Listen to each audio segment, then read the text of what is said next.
आपण मैंने एबे जानिथिबे सारा भारत स्तर हुलुचुल होतबा आलोड़न सृष्टि करथिबा एक लज्जाकर घटना जहाँकि सारा विश्व को स्तब्ध करची सी होची जड़े महिला डाक्तर जो भली भाव कलिकतार आरजीकर मेडिकल कॉलेज रे दुष्कर्म हेबा सहित सहित हत्या कराई ये गोटे आमे ताकू निंदा करने सहित आज सारा भारत वर्ष रे चारिआडे सबू डाक्तर माने महिला एवं पुरुष निर्विशेष सबुआड़े आज धर्मघट करिसेंती एवं विशेष भाव में जो राज्य रे घटनाटी घरी वेस्ट बेंगल रे सेठी दुर्भाग्य को जड़े महिला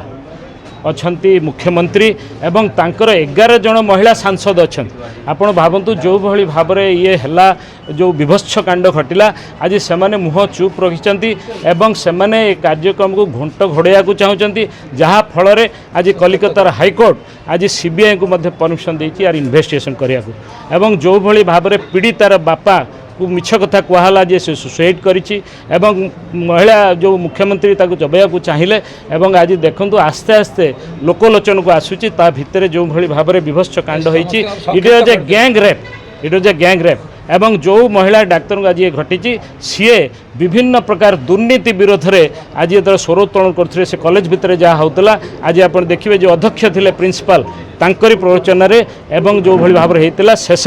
जो भली भाव में से ड्रग्स मेडिकल ड्रग्स काम कारबार होता पैसा नहीं कि पास में नंबर दिया होता ये सब विभिन्न प्रकार मुह को दबाई देवाई एवं टीएमसी गुंडा मान आप भावतु गोटे सरकार प्रायोजित भाव में कराई आज दुर्भाग्य जो महिला डाक्तर जो डाक्तर माने आपण को लोक मानकर जीवन बंचिया को चेष्टा करछंती आज से जीवन को प्रायोजित भाव में आज निया जाउची आज सारा भारत वर्ष रे आज डाक्तर माने एइथि आज आम दाबी करूँ सुरक्षा नहीं तो सेवा नहीं तेणु आज आम केन्द्र ठू आरंभ करी राज्य पर्यंत सबू सरकार कहीचु एवं विशेष भाव में आज जो मोदी मोदी भरोसा कर बीजेपी सरकार महिला माने महिला सुरक्षा पाई बेटी बचाओ बेटी पढ़ा विभिन्न प्रकार कार्यक्रम होची आज आम ये माध्यम आज कलेक्टर माध्यम प्रधानमंत्री को अनुरोध करिचु जे आपण याद हस्तक्षेप करंतु दरकार पड़िले आम सुरक्षा नियम करा जाऊ सबू नहले डाक्तरखाना चिकित्सा व्याहत हो।